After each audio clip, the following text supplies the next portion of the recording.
Hello, well it's day 90 in Sydney's COVID lockdown and this is Locktail 35, the Bucks Fizz. It's a champagne cocktail, you've probably heard of it, but champagne cocktails have been around for a long time. In fact, in the William Terrington Cooling Cups and Dainty Drinks in 1969, we've got a whole page of champagne cups. They weren't using the word cocktail back in the mid-1800s, that didn't really take off till a bit later, but they were certainly around for a long time, basically as long as champagne's been around, I guess, which is certainly a long time.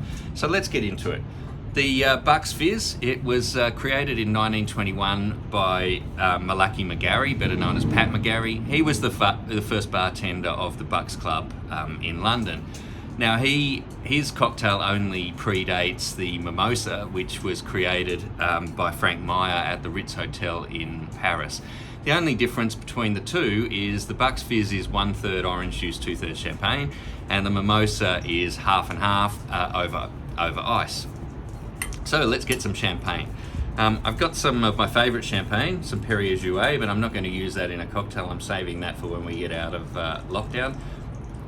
Prefer the Perrier-Jouët Belle Epoque, but the vintage one's a little bit expensive for drinking. But the Perrier-Jouët Grand Brut is a lovely champagne. But I am going with also a good champagne, a very good champagne from the 1700s, Piper Heidsieck. Let's get that open. Oops, nearly broke the glass. Maybe should have hung on to the cork. It's a very personal style, isn't it? Whether you let the cork go or you grab it with a hand as you open it. So we've got a champagne ready to go. Now the Bucks Fizz was pretty popular during the 20s. It was popular all the way through. It really got popular in the 70s and 80s, especially in England. It was used as a basically on arrival drink at weddings, and it got established as one of the few drinks, like a Bloody Mary and a Mimosa and a Bellini, that were sort of acceptable to drink earlier in the day. The problem with the wedding version in the 70s and 80s, especially in England, is that they used concentrated orange juice and cheap sparkling wine, and that basically ruined the Bucks Fizz. Wasn't helped along either by the fact that in 1981 there was a band called Bucks Fizz who won the Eurovision Song Contest with a song called Making Your Mind Up.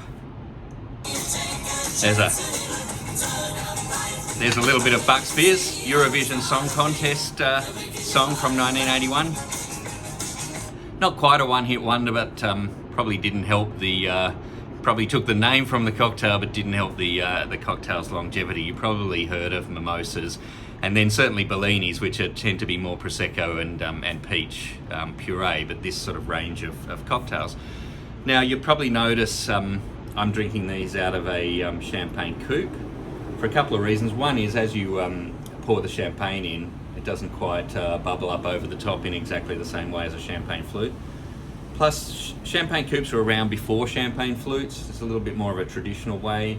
Flutes gained in popularity, I guess, because they're easier glassware to handle, and also because the bubbles, it increases the bubbling of the champagne, and the bubbles last longer that way. But to be honest, if you're having a Bucks Fizz, who's going to leave it around for long enough for the bubbles to disappear? So here's a very traditional Prohibition era and beyond cocktail. Sort of died out from bad craftsmanship in the 1980s. But if you make this with fresh orange juice and good quality champagne, you get a very drinkable cocktail.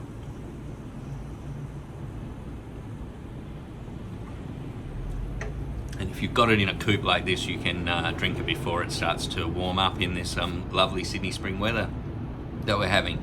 Anyway, join me for the 5 remaining Prohibition era cocktails.